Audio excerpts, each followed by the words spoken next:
오늘 주실 하나님 말씀 함께 받도록 하겠습니다. 히브리서 4장 14절 16절입니다. 히브리서 4장 14절 16절입니다. 한 절씩 교도하시고 마지막 절은 합독하겠습니다. 그러므로 우리에게 큰 대제사장이 계시니 승천하시니 곧 하나님의 아들 예수시라. 우리가 믿는 도리를 굳게 잡을지어다.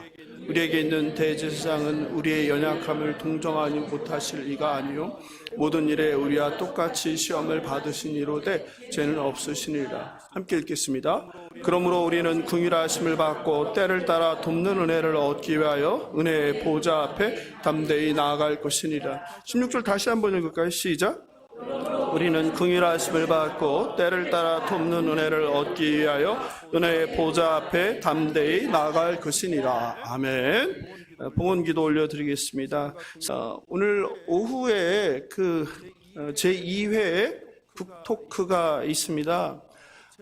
제 은사이신 유호준 목사님께서 얼마 전 똑바로 우아하게 걷기라는 한 줄 말씀 묵상집을 내셨습니다.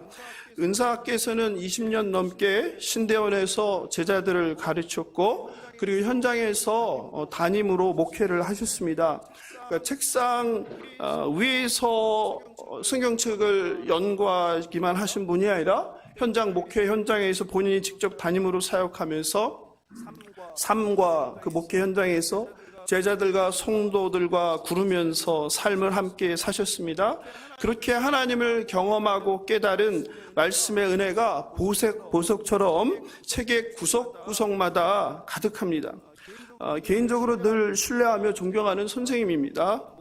목사님과 교제하면서 저는 예수님을 닮는 것이 문제가 아니라 제게는 선생님을 닮기도 제 스스로 부족함을 많이 느낍니다.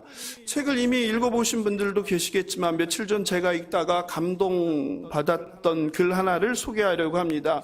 이사야 43장 21절 말씀인데 이 백성은 내가 나를 위하여 지었나니 나를 찬송하게 하려 함이라.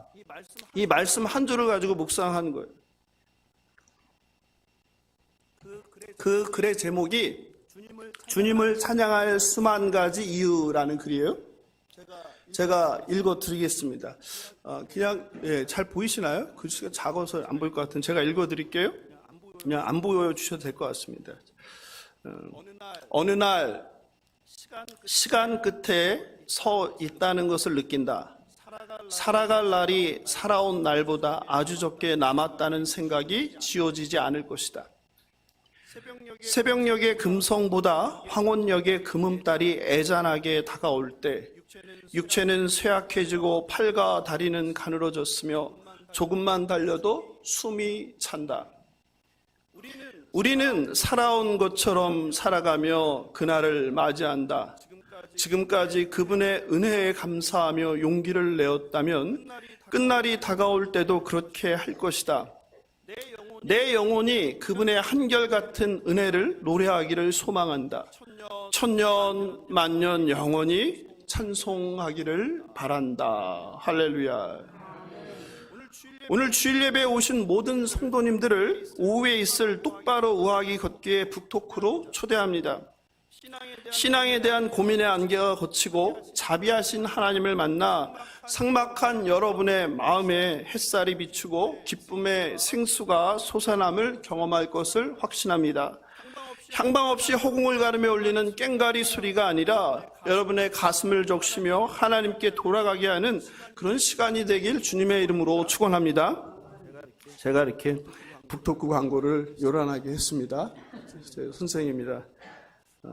오늘 여러분과 나눌 히브리서는 여러분에게 처음 전하는 것 같습니다. 히브리서를 한마디로 요약하면 예수 그리스도의 탁월성, 우월성입니다. 지난주에 빌립보서 2장 7절로 키노시스라고 발음하기도 하는데 완전한 비움에 대해서 말씀을 전했습니다. 케노시스는 2000년 전 낮고 천한 인간의 몸으로 온 사건, 그 성육신의 위대함입니다. 예수님께서는 완전한 하나님이시며 완전한 인간이셨습니다. 나실 때부터 신이 아닌 인간, 완전한 신분의 변화, 역할의 변화가 케노시스의 핵심이라고 말씀드렸습니다.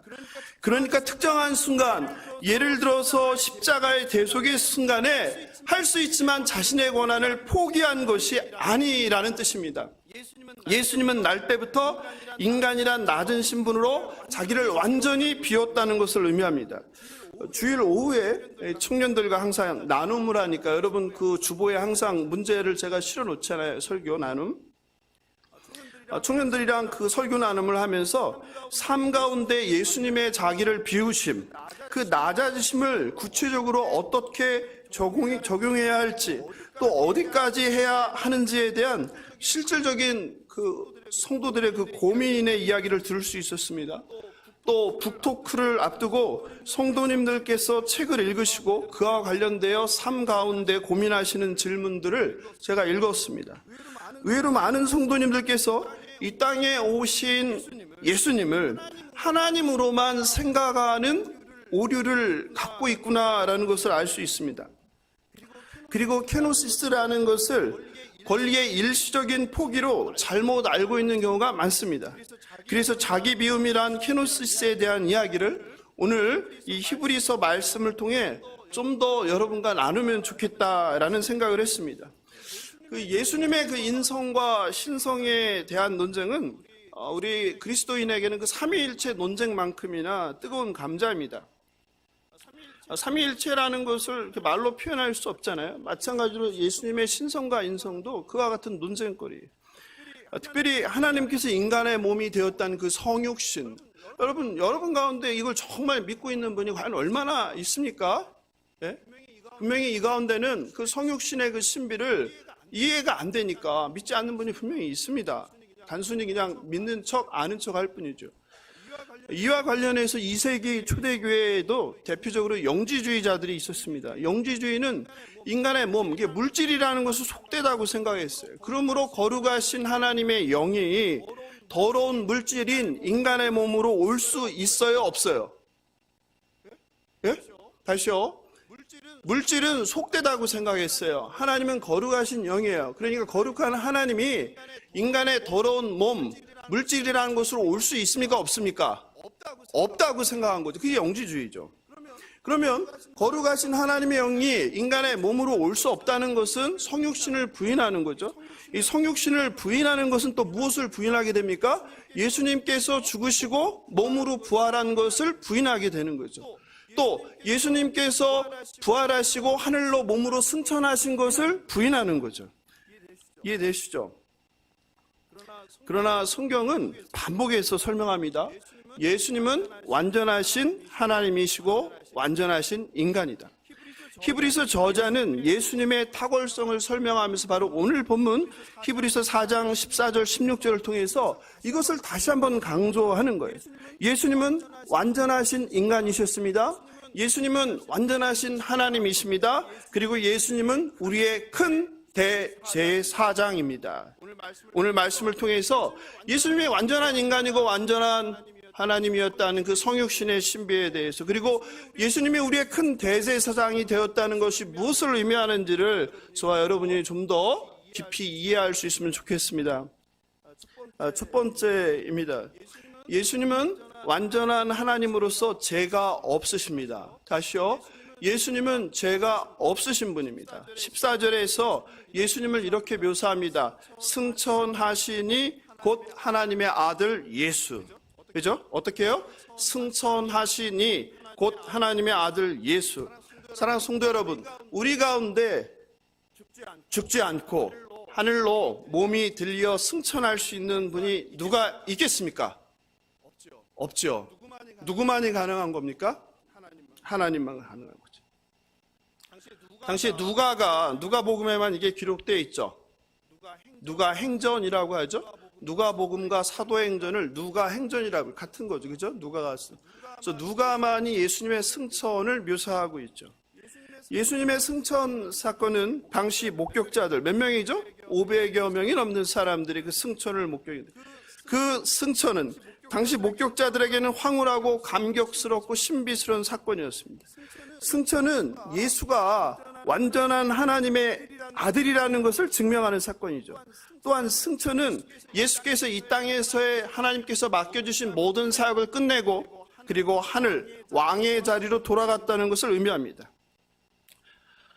예수님은 완전하신 신으로 지금 하나님 우편에 앉아서 온 우주 만물을 통치하고 계시는 분입니다. 히브리서 기자는 오늘 본문에서 어떻게 설명합니까? 예수께서 뭐가 없다? 죄가 없으시다. 바로 이 본문이죠. 죄가 없으시다. 무엇을 의미합니까? 저와 여러분 모든 인간은 죄가 있습니까? 없습니까? 날 때부터 죄인이죠. 아담의 범죄함, 첫사람 아담의 범죄함이 저와 여러분에게 전가되었죠. 근데 예수님은 인간이었음에도 불구하고 죄가 없다. 무엇을 의미합니까? 그분은 하나님이시라는 거죠.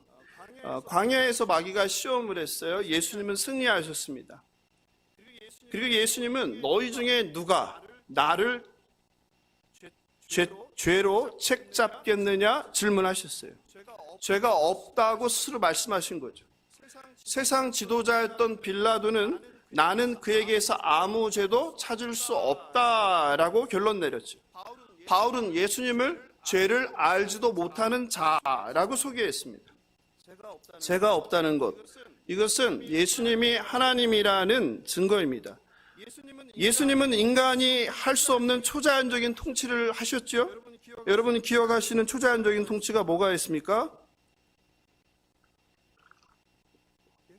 예? 초자연적인 통치 생각나는 거 없어요? 그렇죠. 바람을 물의 풍랑을 잠잠케 하셨죠. 자연을 통치하시는 거죠. 또 예수님은 물 위를 걸으셨죠. 또 물로 포도주를 바꾸셨죠. 또 오병이어의 기적을 베풀어 주셨죠. 그리고 예수님은 이런 말씀도 하셨죠. 내가 아브라함 전에 있었다. 아브라함 전에 있었다. 무슨 말씀이신가요? 본인이 창조된 피조물이 아니라는 거죠. 하나님께서 예수를 만든 것이 아니라는 거죠. 초대교회 2단 중에는 이런 게 있었죠. 우리가 물 중에도 사먹는 음식 2%인가 뭐가 있잖아요. 그죠? 예수님은 하나님이시면 하나님보다는 좀 더 못한 종속된 존재, 2% 부족한 존재라고 생각하는 이단들도 있었죠. 근데 예수님은 아브라함 전에 내가 있었다라는 말을 통해서 하나님과 함께 했다는 분이라는 것을, 창조된 피조물이 아니라는 것을 말씀하시죠. 또한 전제하신 능력을 갖고 있었죠. 그래서 멀리서 보고서 누구를? 무화과 나무 아래에 있던 나다니엘을 보셨죠.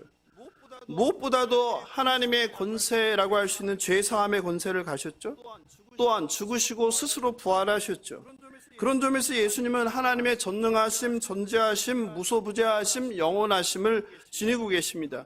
그러므로 예수님은 완전하신 하나님이십니다. 그리고 그분은 시공간의 제약을 받지 않으시죠. 그러니 그분은 지금 어디에 계십니까? 우리가 하나님을 예배하는 이곳에도 예수님께서 어떻게 하십니까? 함께 하시는 분이죠. 하나님 우편에서 세상을 통치하시며 또 그분은 우리가 하나님께 나아갈 수 있도록 도와주시는 중보자, 유일한 중보자이시죠. 구원자 예수님이 완전하신 하나님임을 믿고 의지하는 저와 여러분 되시길 주님의 이름으로 축원합니다. 두 번째 오늘 본문은 예수님은 시험을 받으신 완전한 인간이라고 합니다. 15절을 한번 같이 다시 읽어볼까요? 15절 시작. 우리에게 있는 대제사장은 우리의 연약함을 동정하지 못하실 이가 아니요 모든 일에 우리와 똑같이 시험을 받으신 이로되 죄는 없으시니라. 그 앞에 모든 일에 우리와 똑같이 뭐라고 했어요? 시험을 받은 자. 신이, 하나님이 시험을 받을 수 있습니까? 없습니까? 시험을 받을 수 없죠. 그럼 예수님이 시험을 받았다는 것은 무엇을 의미합니까? 예수님은 우리와 같은 모든 시험을 받으신 완전한 인간이었다. 실제로 누가는 예수님이 어렸을 때 어떻게 표현합니까? 그 지혜와 그 키가 자랐다. 만약에 예수님이 완전한 신성만을 가지고 있다면 그 키와 지혜가 자랄 필요가 있습니까? 없습니까? 없죠.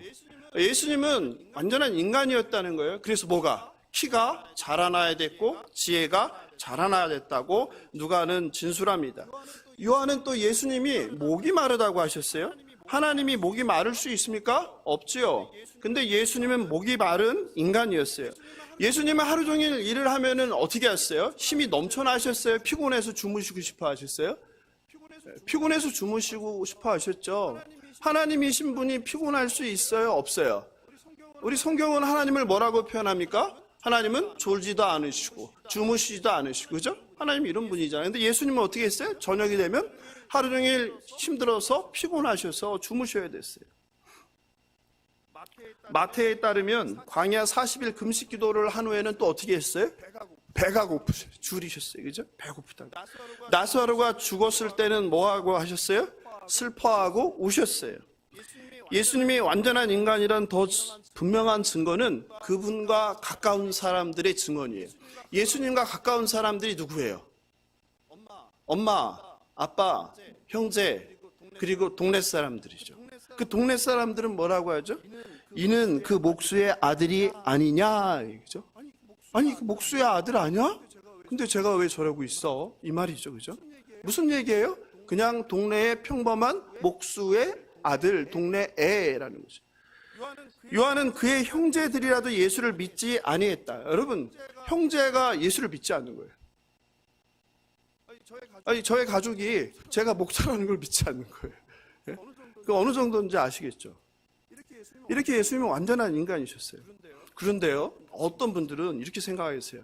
예수님은 하나님이시기에 십자가에 달려서 창에 찔리고, 그리고 다리가 꺾이고, 그리고 채찍을 맞고 가시를 썼어도 고통을 전혀 느끼지 않았다. 왜? 그분은 신이니까. 실제로 2세기 초기 교회에도 그렇게 생각한 사람들이 있었어요. 예수님께서는 신이시기에 십자가에서 고통을 전혀 느끼지 않았고, 그것은 단지 뭐에 불과하다? 실제가 아니라 환상이다. 이것을 가현설이라고 합니다. 가현설. 한자인데요. 가는 거짓가고 현은 나타날 현. 그러니까 뭐야? 거짓으로 나타난 것. 이걸 뭐라고 그래요? 환상, 환영이라고 하지. 영어로는 노스티즘이라고 하는데요. 뭐뭐처럼 보이다라는 뜻이에요. 실제가 아니라는 거죠. 예수님의 몸은 인간의 몸처럼 보였을 뿐이지 실제로는 환상이었다는 거예요. 이 가연설은요, 이전에 제가 설명드렸던 물질은 본질적으로 악하고 영은 본질적으로 선하다고 보는 영지주의와 밀접한 관련이 있습니다. 가연설은 예수의 인성에 대한 잘못된 견해를 조장하여 초기교회 이단으로 정제되었습니다. 예수가 십자가에서 인간처럼 보였지만 몸이 전혀 없는 환상이나 환영이라고 가르쳤기 때문입니다. 그래서 이 가연설은 마찬가지로 성육신을 부인합니다. 마찬가지로 복음의 핵심이 뭡니까? 그리스도의 십자가의 죽으심과 부활과 승천을 부인합니다. 그러나 예수님은 십자가에서 죽으시고 몸으로 부활하셨습니다. 이게 굉장히 중요한 거예요. 영으로 부활하지 않고요, 몸으로 부활하셨다는 거예요. 하늘에 올라갈 때도 영으로 올라가셨어요? 몸으로 올라가셨어요? 몸으로 올라가셨어요. 저와 여러분이 주님이 다시 오실 때 영으로 부활해요? 몸으로 부활해요? 몸으로 부활해서 어디에서 살아요? 새하늘과 새 땅에서 사는 거죠. 이 몸의 부활이 그렇게 중요한 겁니다. 그래서 예수님은 부활하시자마자 제자들에게 얘기해줘. 뭐라고? 내 손과 내 발을 보라. 바로 나 자신이다. 나를 만져보아라. 귀신은 살과 뼈가 없을 때 너희 보는 바와 같이 나는 있느니라. 말씀하셨죠. 사도 요한은 이런 가연설의 오류를 포함하는 영지주의 거짓교리에 대해서 초기교회에 경고했죠. 뭐라고 했습니까? 성육신을 부인하는 자는 적 그리스도의 영이다. 만약에 이 가운데에 예수 그리스도의 성육신을, 예수님이, 하나님이 인간의 몸으로 왔다는 것을 부인하는 분이 있다면 요한 사도의 말에 의하면 적 그리스도의 영에 사로잡힌 것입니다.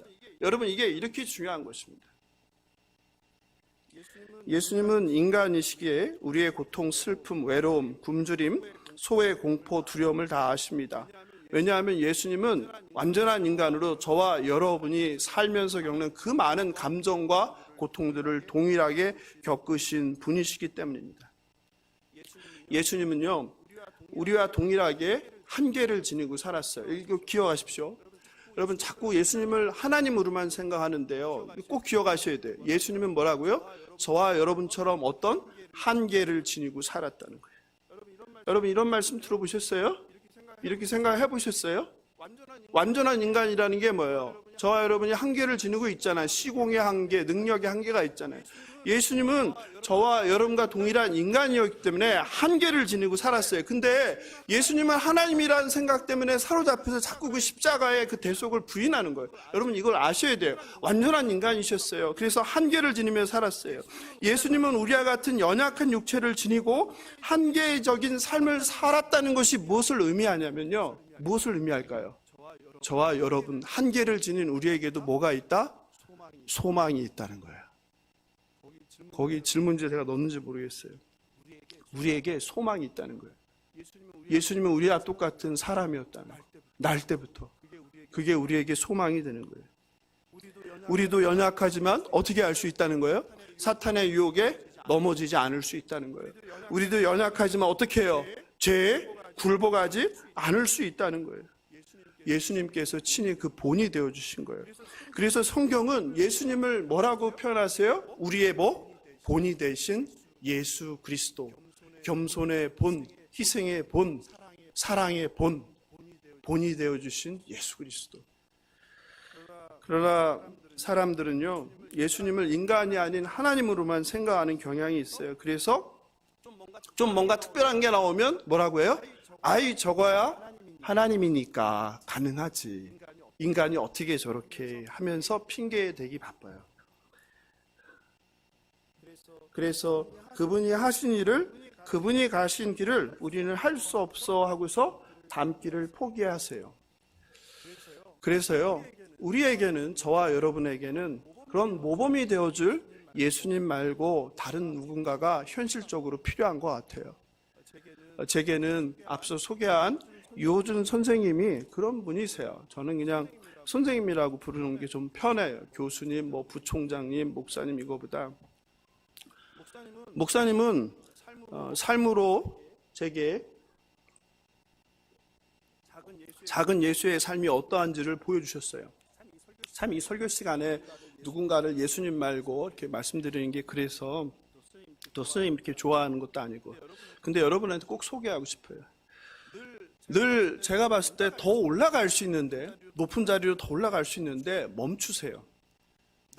늘 세상 사람들에게 인기와 그리고 인정을 받으며 유명해질 수 있는데 멈추세요.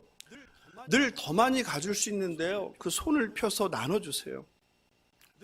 늘 충분히 칭찬받아 마땅한 일인데 거절하세요. 늘 억울한 일이 있는데 입을 닫으세요. 그리고 무리와 군중을 피해서 한적한 곳으로 가십니다. 늘 절제하고 언제 내가 내려와야 되는지, 언제 물러나야 되는지를 생각하세요. 시작할 때부터 생각을 하세요. 그렇게 교회 밖 세상이란 자리에서, 주일이 아닌 일상이란 자리에서 어떻게 케노시스의 삶을 살지, 하나님의 말씀대로 내가 죽어 타자를 살리는지에 대한 우리 성도님들이 고민이 많으신 것 같아요. 그래서 제가 선생님한테 좀 소개를 하겠다고 말씀을 드렸어요. 대답은 없으시더라고요. 몇 가지 선생님의 얘기를 들려드릴게요. 다만 좀 여러분이 어디다 얘기 안 하셨으면 좋겠어요. 그리고 또 이따 오후에 오시는데 그런 얘기 안 하셨으면 좋겠어요. 못 들은 척 하세요. 선생님은 20년 이상 한 교회에 담임으로 섬기셨는데요, 사례비를 한 번도 받지 않으셨어요? 20년 이상. 그 이유는 하나님의 은혜로 내가 신학교에서 교수로 제자들을 가르치면서 신학교에서 충분한 월급을 받고 있기 때문에 그것으로 족하다라고 생각하셨어요. 여러분, 한두 해도 아니고요, 20년 이상을요. 저는요, 제가 7년을 사례비를 딱 안 받았거든요. 그리고 그거 자랑하기 바빠요. 내가 7년을 사례비 안 받고 한 사람이다. 근데 선생님은요, 자랑하는 적이 없어요. 선생님이 저한테도 그 얘기를 들었는데, 저 같으면요, 누가 저기 와서 저는 7년을 사례비를 안 받고 사역을 했습니다 하면은, 그래? 나는 20년을 안 받았는데, 이럴 것 같아요. 그런데 그냥 듣고서 아무 말씀 없이 어떻게 그걸 안 받고 사역을 할 수 있어, 이렇게 안타까워하셨어요. 나중에 안 거예요, 저는. 게다가 몇 해 전에 은퇴도 일찍 하셨죠. 예, 빨리 하셨어요. 저 존경하는 옥하늘 목사님처럼 65세 때 은퇴하셨어요. 성도들이 너무 고맙잖아요. 20년 이상을 사례비 없이 교회를 섬겨줬으니까 너무 감사하고 또 미안한 마음으로 큰 액수의 전별금을 주셨어요. 그런데요, 그 큰 액수의 전별금을 거절하셨어요. 사실 그것을 받는 것에 대해 그 누가 뭐라 할 사람이 없어요. 왜냐하면 20년을 이상을 섬기고 그리고 떠난다고 고생했다고 그거에 못한 금을 주는데, 제 생각에는요, 그냥 받으시고 그걸로 이후 은퇴 후 사역할 때 다른 사람들을 섬기면 되잖아요. 근데 그걸 굳이 사용하셨어요. 은퇴하실 때 교수나 선생님으로 뭐 20년 이상인가 아마 그 섬기면은 국가에서 그 뭐죠 그거? 훈장을 줘요. 그런데 우리 선생님은요, 훈장 주면 받으면 되잖아요. 근데 그걸 또 거절하셨어요. 그걸 뭘 내가 받아서 뭐하냐. 이런 참. 얼마 전에 그 사무실을 공사하는데요. 거기에 새가 사는 걸 알게 된 거예요. 근데 그 새가 알을 깠어요. 근데 그러면 우리 같으면 어떻게 해요? 새가 알을 까던 말던 그냥 공사를 할 거 아니에요. 근데 공사를 중단하셨어요. 이 새가 아래에서 새가 부화해서 날아갈 때까지 기다려야 된다고. 여러분, 이게 단순히 뭐 물질에 대한 어떤 내가 자제 이런 게 아니라 그냥 생태, 생명에 대한 존중이 있으신 분이죠.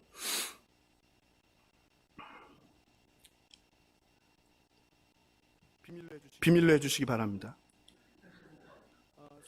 성도님들이 그 케노시스의 삶, 그 자기를 비운다는 거, 말씀대로 살아가는 거에 대해서 쉽지 않죠. 너무나 많은 고민들을 현실적으로 어떻게 해야 되는지, 어디까지 해야 되는지 이게 많은 것 같아요.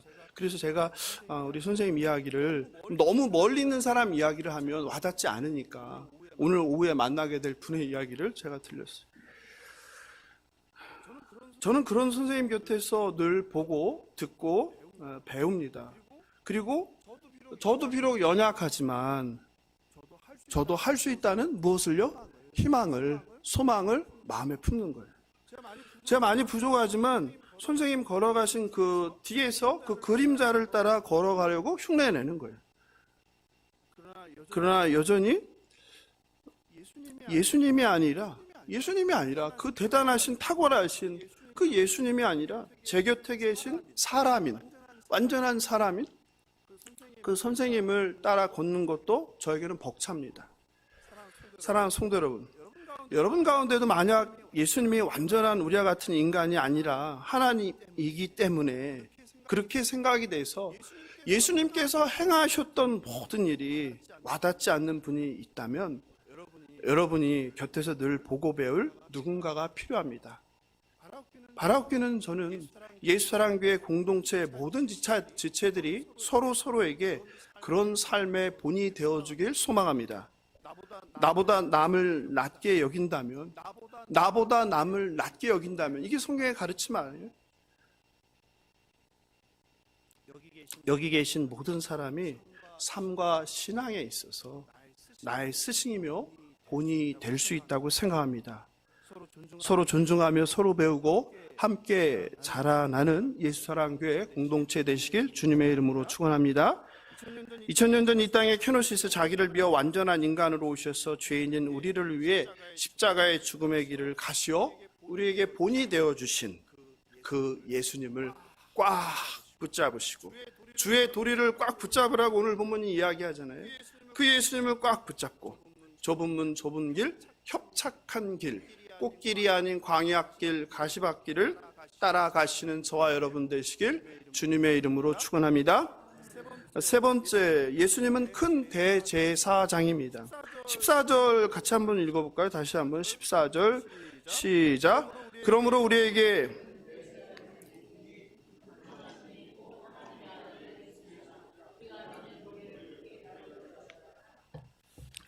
그냥 제사장이 아니라 대제사장이에요. 그런데 그냥 대제사장이 아니라 큰 대제사장.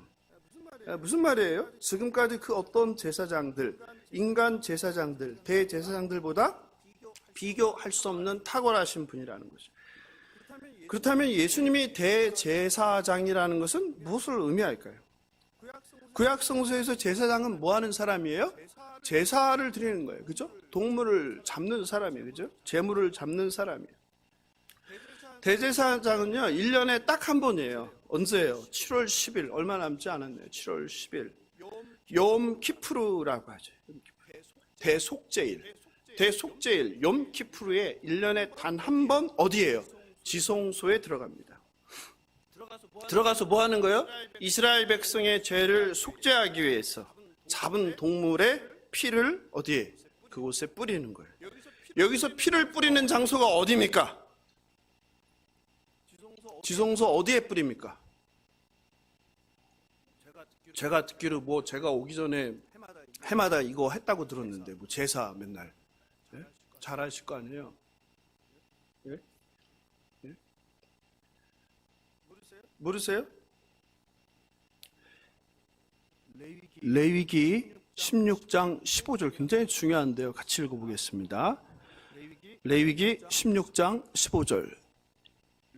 레위기 16장 15절 시작. 또 백성을 위한 속죄제 염소를 잡아 가지고 휘장 안에 들어가서 그 수송아지 피로 행함 같이 그 피로 행하여 속죄소 위와 속죄소 앞에 어디예요?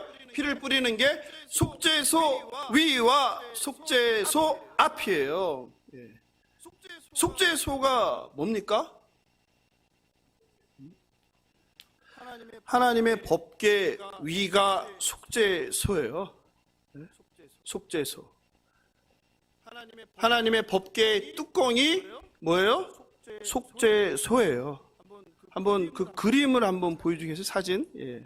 언약궤를 한번 보겠습니다. 네, 여기 있죠. 이게 하나님의 궤 언약궤예요. 그 위에 뚜껑이 뭐예요? 황금으로 되어 있어요.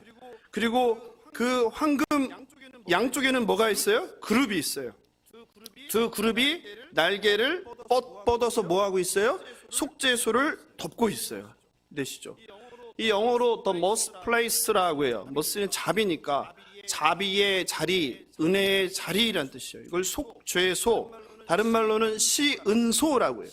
시은소가 뭐예요? 시가 베풀시, 은은 은혜의 은. 그러니까 뭐예요? 은혜가 베풀어지는 장소, 소가 장소소잖아요. 곧소, 그죠? 우리말로 하면 은혜가 베풀어지는 장소, 속죄소, 시은소, 또 다른 영어 말로는 the mercy seat라고 그래요. 뭐예요? 자비의 자리라는 뜻이에요. 우리말로 하면 시은좌.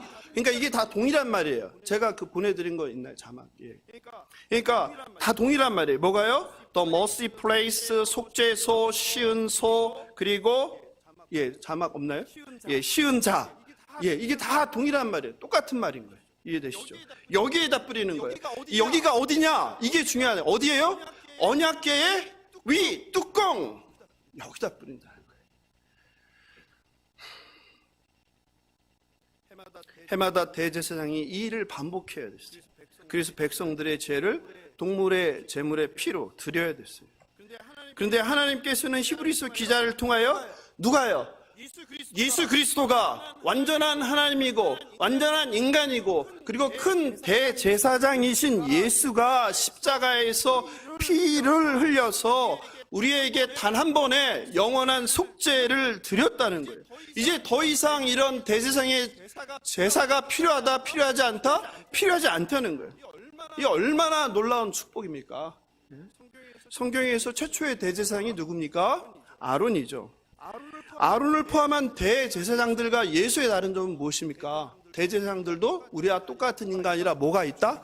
죄가 있다. 그래서 대제사장이 이 지성소에 들어가기 위해서 뭘 해야 됐어요? 자기가 먼저 제사를 드려야 됐어요. 자기 죄를 먼저 하나님께 제물을 드려야 했단 말이에요. 그러나 우리의 큰 대제사장이신 예수 그리스도는 죄가 없으신 완전한 하나님이시고 완전한 인간이기 때문에 무엇을요? 제물을 드릴 필요가 없죠. 그런데 그분이 저와 여러분의 죄를 대속하기 위해서 어떻게 했다? 스스로 제물이 되었다. 그게 십자가의 사건이죠. 죄인은 우리를 구원하기에 완전하고 최종적인 제사를 드린 것입니다. 그리스도는 우리를 위하여 하나님 앞에 나타나신, 우리 앞에 나타나신 바로 큰 대제사장이신 거예요. 죄인된 백성과 하나님이 계신 지성소를 갈라놓은 게 뭐예요? 큰 휘장 아니에요. 그 휘장이 십자가에서 속죄물을 드려주는 순간에 어떻게 해요? 찢어지면서 저와 여러분이 하나님 앞에 어떻게 해요? 직접 누구를 통하지 않고, 재물을 통하지 않고, 제사장을 통하지 않고 나아갈 수 있는 것입니다. 그러니 여러분이 기도할 때 누구를, 저에게 올 필요가 없는 거예요. 여러분의 기도는 바로 누구를 통하여? 중보자 예수 그리스도를 통하여 하나님께 상달됨을 믿으시기 바랍니다. 특별한 사람에게 찾아가지 마세요. 특별한 은사가 있는 사람을 찾지 마세요. 여러분에게 다 그 능력을 주신 거예요. 저도 포함됩니다. 그 목사들에게 속지 마세요. 나에게 기도를 받아야 뭐가 있다 이런 거 속지 마세요. 여러분, 하나님은 우리를 각자 직접 만나주시는 분임을 믿으시기 바랍니다. 그 순간에 예수님의 그 피의 공로로 하나님의 진노가 쏟아져야 될 자리, 하나님의 심판이 쏟아져야 할 자리에 뭐가? 하나님의 자비가, 용서의 은총이 쏟아진 거예요. 그게 어디예요? 시은좌, 속죄소. 너무 중요한 단어죠. 너무 중요한 거예요. 큰 대제사장 예수님을 통하여 저와 여러분이 하나님과의 깨어진 관계가 회복되고 하나님을 언제나 어디서나 직접 중보자 예수 그리스도를 통해서 만나는 의인의 복을 받으셨다는 것을 믿으시길 주님의 이름으로 축원합니다. 이제 마지막 16절입니다. 16절 다시 한번 읽어보겠습니다. 시작.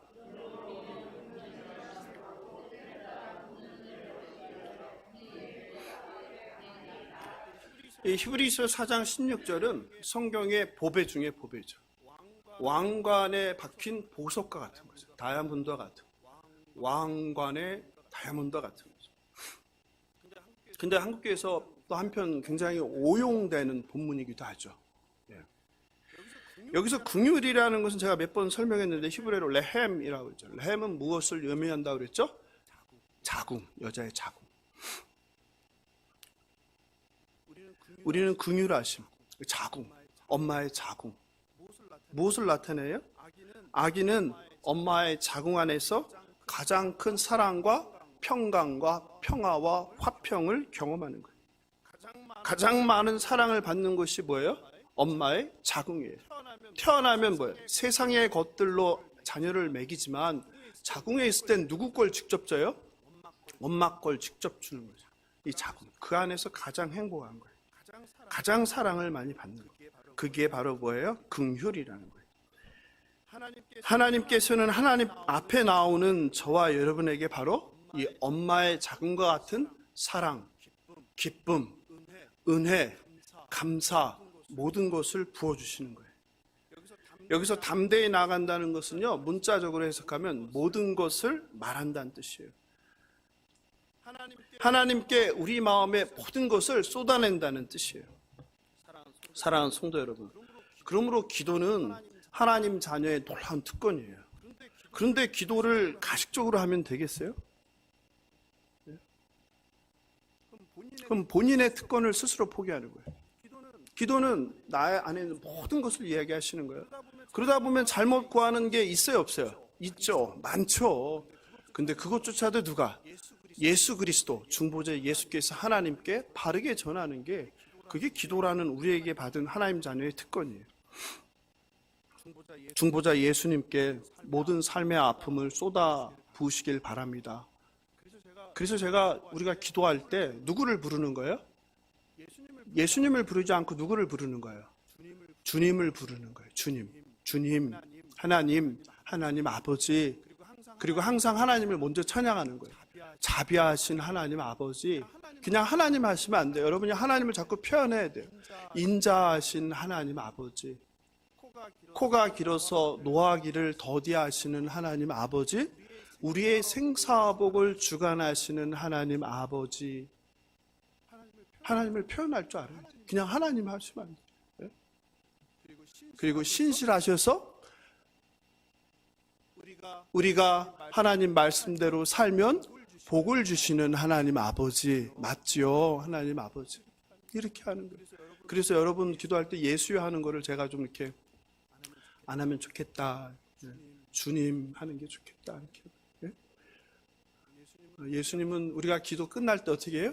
예수님의 이름으로 기도합니다. 왜? 예수님은 중보자이시니까 우리의 기도를 하나님께 다 전하시는 분이니까. 성령님과.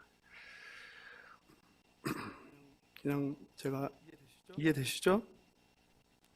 예수님은 완전한 인간으로 사셨기 때문에요. 우리의 마음을 다 아시는 거예요. 우리의 아픔, 우리의 슬픔, 우리의 외로움, 우리의 고통을 다 아시는 거예요. 인간사의 모든 희노애락을 다 겪으실 분이에요. 바라옵기는 이 시간 예수님께서 여러분에게 자비와 긍휼을 베풀어 주시길 간구합니다. 육신의 병 때문에 고통받는 이의 치유의 기적을 베풀어 주시고 마음이 상한 자에게 위로하여 주시고 그리고 어둠의 영에 사로잡혀서 영적으로 정신적으로 고통받는 분이 있다면 어둠의 영이 떠나 자유함을 누릴 수 있기를 그리고 마음 가운데 평강이 없고 기쁨이 없고 근심 걱정 염려로 가득하다면 그 감사 기쁨을 주시길 주님의 이름으로 축원합니다. 아멘. 크게 하셔야 돼요. 이게 축복 기도잖아요. 예, 받으셔야죠. 예? 예, 예수님이 주시는 거 아니에요? 예수님이 이 시간에 임재하시는 하나님이 들으시고 이런 거 아멘 해야죠. 엉뚱한 거 아멘 하면 안 되죠. 그죠? 하나님의 자비가 임하는 장소, 용서의 은총이 쏟아나는 장소가 바로 시은자예요. 은혜의 보좌입니다. 우리가 하는 것은 뭐만 하면 돼요? 그 자리로 나가기만 하는 거예요. 그래서 교회에서 계속 뭐 하라고 그래요? 예. 예. 그래서 그게 잘못됐기 때문에 제가 오늘 그 말씀을 좀 드리고 싶어요. 이게 얼마나 엉터리인가. 2조부터가 진짜예요. 뭐 다 진짜인데 이게 중요한 거라. 잘못 알고 있는 분이 많으실 것 같아서. 그렇다면 중요한 거죠. 하나님의 은혜가 쏟아지는 이 시은자, 시은소가 어디일까요? 많은 목사님들이 그래서 이 은혜의 보좌 앞으로 나오라고 불러요. 그래서 어디로 나오라? 교회로 오라고 해요. 교회로 오라고 해요. 기도원으로 오라는 거예요. 또는 심지어 집회 때는 어디로? 강대상으로 올라오라는 거예요. 여러분, 강대상은 제가 말씀드리지만 여기랑 달라요, 같아요? 같아요. 제발 그런 생각 버리세요. 뭔가에 신성한 것이 있다는 그 생각 미신이에요. 버리세요. 하나님은 어디 계세요? 무소부재하신 거예요. 그 옛날 하나님의 종이라고 자신의 권위를 세우게 한 목사님들이 여기를 높게 만들었고 심지어는 저 꼭대기에 매달았죠. 옛날 설교자들이 어디서 위에서 매달려 있었죠. 그리고 강대상에는 신발 신고 올라오면 안 된다고 하고. 여러분 무슨 소리예요? 똑같아요. 여기나 거기나 똑같은 거예요. 예? 특별한 게 아니에요. 그런 말에 속지 마시기 바랍니다. 굉장히 잘못된 성경의 해석, 신학적 해석입니다. 성경이 말하는 시은자는 어디예요? 설명드렸죠. 어디예요? 언약궤, 지성소 안, 피가 뿌려지는 언약궤 뚜껑. 그게 시은자예요. 그게 성경이 말씀하시는 거예요. 거기에 피를 뿌릴 때 뭐가? 대속의 은혜가 부어주시는 거예요. 왜 그렇습니까? 거기에 누가 있는 거예요? 하나님의 임재가 있는 거예요. 그래서 누가? 대제장이 뭐를? 종을 달고 들어간 거예요. 안 그러면 어떻게 해요? 죽는 거죠, 바로. 모세가 하나님의 음성을 어디서 들었습니까? 출애굽기 19장에서 시내산에서 들었죠. 그런데 다른 곳이 또 있어요. 그게 어디예요?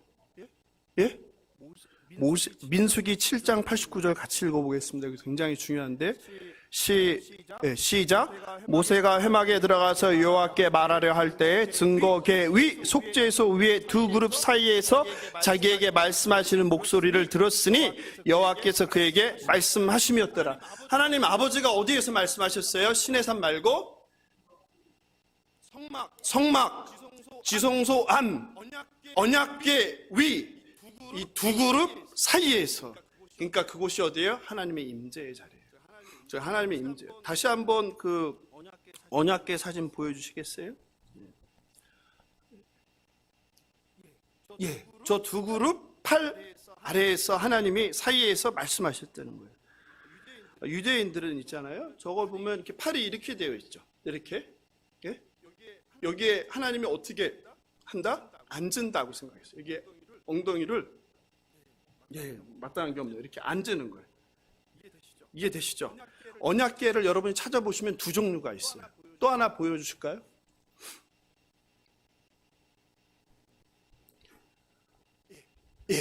두 개가 다르죠. 이거는 그룹의 팔이 어디로 향하고 있어요? 하늘로. 그러면 제가 질문 드릴게요.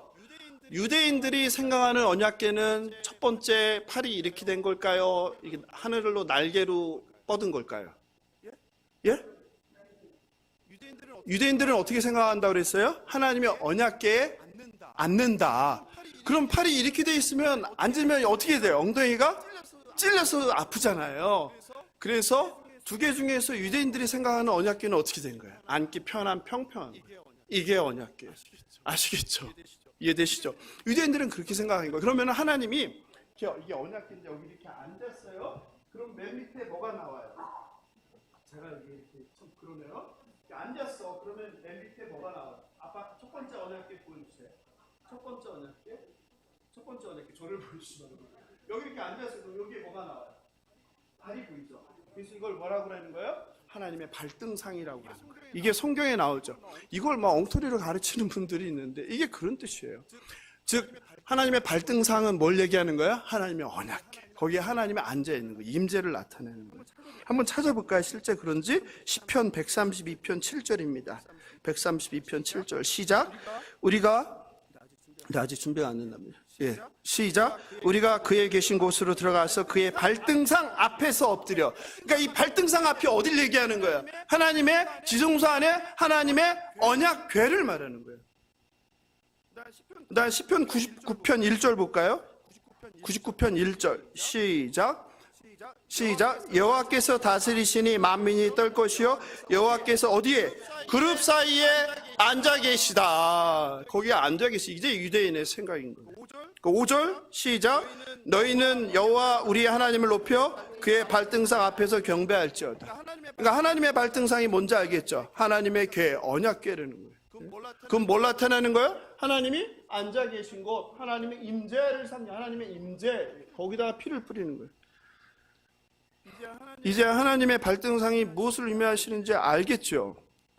바로 하나님께서 계시는 지성소 안 언약궤라는 뜻이에요. 그래서 유대인은 이 언약궤를 또 뭐라고 부르겠어요? 하나님의 발등상 말고 뭐라고? 예? 하나님의 보좌, 여호와의 보좌라고 부르는 거예요. 그런데 유대인은 하나님을 너무 경외하니까 하나님이란 이름을 부를 수 있어요, 없어요? 야훼라고 부를 수 있어요, 없어요? 없어서 그 대신 쓰는 말이 있죠. 그게 뭐예요? 아도나이잖아요. 야훼라고 부를 수 없어서 우리가 높은 사람 이름을 예를 들어서 오늘 선생님 오시는데 유호준 제가 부를 수 있어요, 없어요? 없죠. 그래서 유호준 선생님, 교수님, 뭐 스승님 이렇게 부르잖아요. 마찬가지로 하나님이신데 그걸 부를 수 있어요, 없어요? 심지어 우리가 우리 부모님 이름도 그렇게 못 부르잖아요. 그러니까 뭐라고 불러요? 아도나이 부르는데요. 아도나이 말고 또 하나 부르는 게 있는데 그게 뭐예요? 제가 쓰는 말 있죠. 뭐예요? 헤세드가 뜻이 뭐예요? 은혜, 긍휼, 자비, 은총, 이 모든 뜻이죠. 하나님의 사랑. 그래서 여호와의 보좌를 다르게 어떻게 부른다? 헤세드. 그러니까 뭐? 은혜의 보좌라고 부르는 거예요. 제가 지금 어디로 가는지 알고 계시겠죠? 16절 다시 한번 읽어볼까요? 16절 시작. 그러므로 우리는 긍휼하심을 받고 때를 따라 돕는 은혜를 얻게 하여 은혜의 보좌 앞에 담대히 나갈 것이다. 그러니까 은혜의 보좌는 뭘 얘기해요? 하나님의 궤, 언약궤, 하나님의 임재, 하나님의 발등상, 이걸 이야기하는 거예요. 이해되시죠? 네? 즉 우리가 어디로 나아간다는 거예요?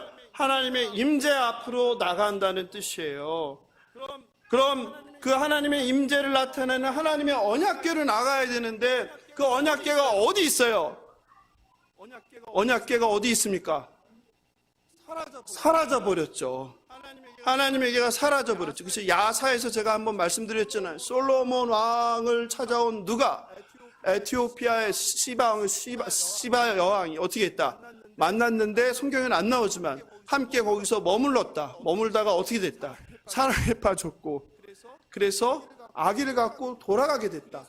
그래서 어디에는, 에티오피아에는 뭐가? 검은 머리 유대인들이 그렇게 많은 이유이다. 근데 야사에 의하면 언제?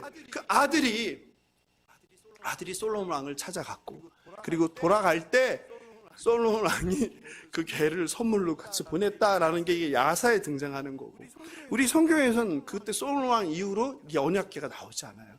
다만 이제 추측하는 건 학자들은 언제 586년 바벨론이 침공했을 때, 성이 무너졌을 때 그때 사라졌을 것이다, 이렇게 추측할 뿐이에요.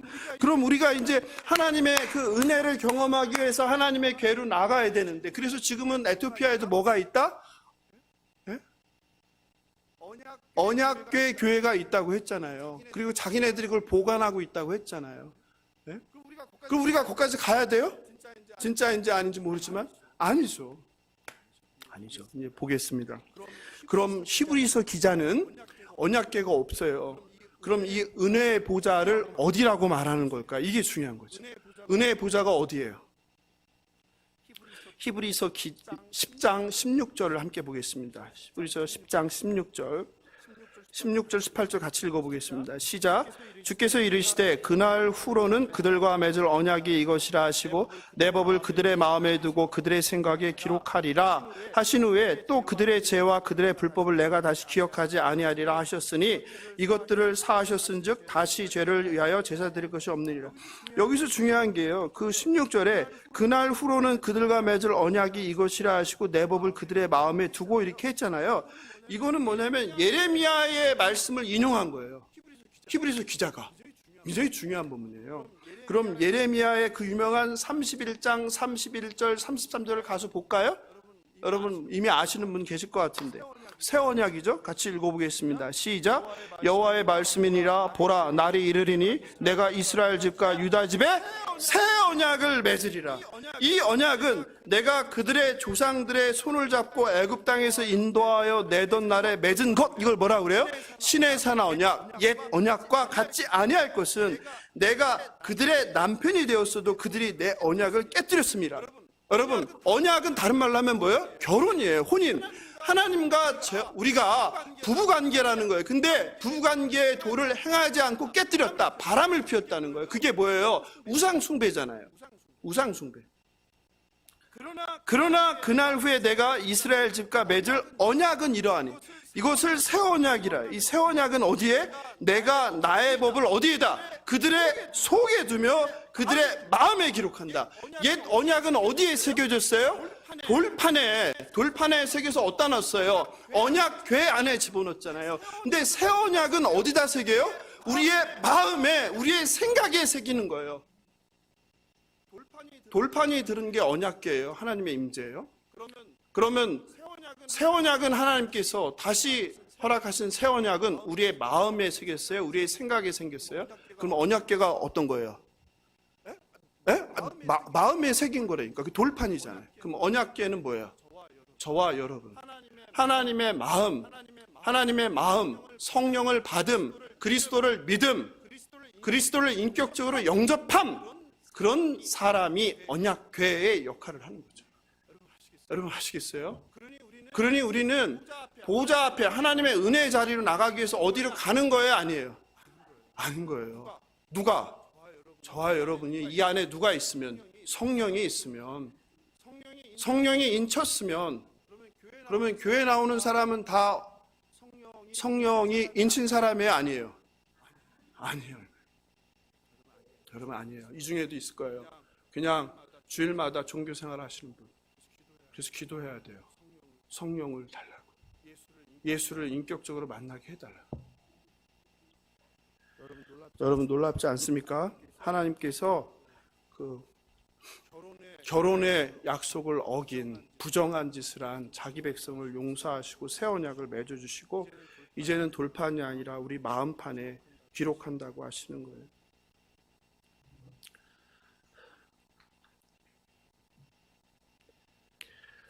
그러므로 예수를 믿음으로 성령이 내주하시는 사람, 그 사람이 언약궤 역할을 하는 거예요. 예수님을 믿는 믿음, 성령의 인침을 받음, 그리스도를 인격적으로 만남이 있어야 새 언약의 백성인 거예요. 그리고 하나님의 언약궤인 성도가 있는 곳이 바로 어디예요? 지성소인 거예요.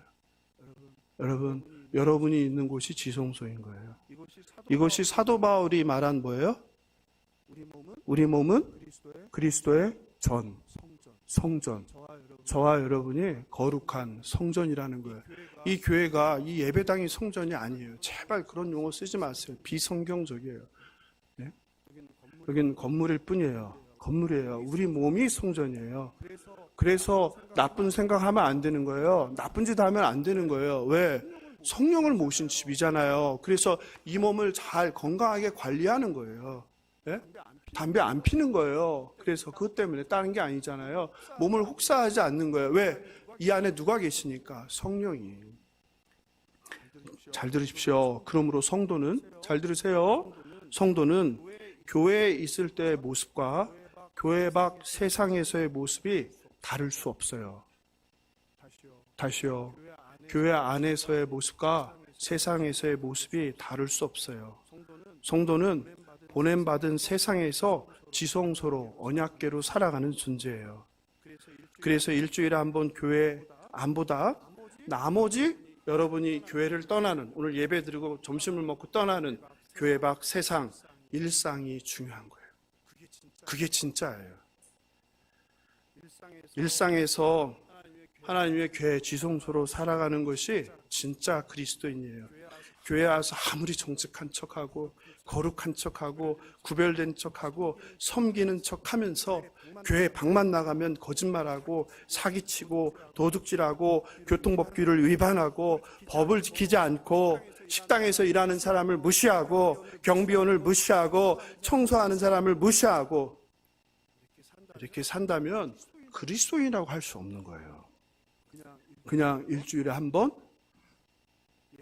예배당을 밟는 종교인이에요.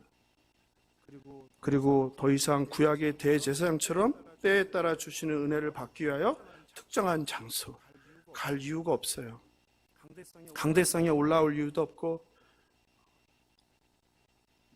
내 안에 성령이 있으면 내가 지성소예요. 그래서 우리를 뭐라고 표현했어요? 보배를 닮은 질그릇이라고 합니다. 우리 안에 보배가 있는 거예요. 지성소인 내가 있는 곳이 하나님의 보좌임을 믿으시기 바랍니다. 은혜의 자리 시은소임을 믿으시기 바랍니다. 그러므로 우리가 할 것은 특정한 공간을 찾아서 헤매는 것이 아니라 내가 어디에 있든지 언제든지 그 자리에서 두 팔을 하나님께 올리고 하나님을 찬양하며 하나님 저를 불쌍히 여기소서, 하나님 저를 살려주소서, 하나님 제게 은혜를 부어 주시옵소서, 하나님을 찾고 부르는 일입니다. 그게 아브라함에게 주신 복이에요. 복의 통로가 뭐예요? 내가 복이라는 거예요. 저와 여러분이 복이라는 거예요. 그게 복이에요. 세상에서 부귀영화를 누리는 게 복이 아니라 예수 믿는 자에게 준 복은 바로 뭐예요? 우리 안에 성령이 내주하시는 복이라는 거예요. 우리 자체가 복이에요. 그래서 복이 있는 내가 집안에 들어가면 뭐가요? 그 집안이 복받은 집이 되는 거고, 우리가 직장에 가면 그 직장이 나로 인하여 복을 받는 직장이 되는 거예요. 내가 사는 동네가 나로 인하여, 복인 나로 인하여 그 동네가 축복을 받는 거고, 그리스도인이 많아진 사회가, 그 사회가 하나님 나라가 되는 거예요. 이것을 믿으시기 바랍니다. 다시 서두에 소개한 류호준 교수님의 똑바로 우아하게 걷기 중 하나님께 감사할 수만 가지 이유 중의 내용을 소개합니다. 한번 들어보십시오. 살아생전 숨이 있는 동안 주님의 이름을 송축하자.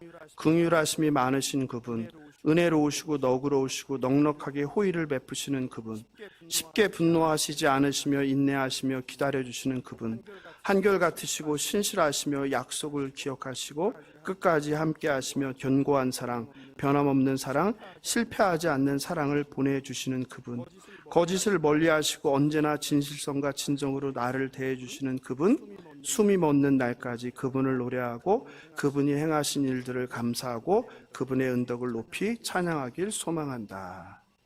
얼마 전 그 선생님 사무실이 오픈해서요, 교회에서 가까운 의왕에 있어요. 의왕호수 한번 보여주실래요? 아름다운 숲속에 너무 아름다운 큰 건물이 들어섰어요.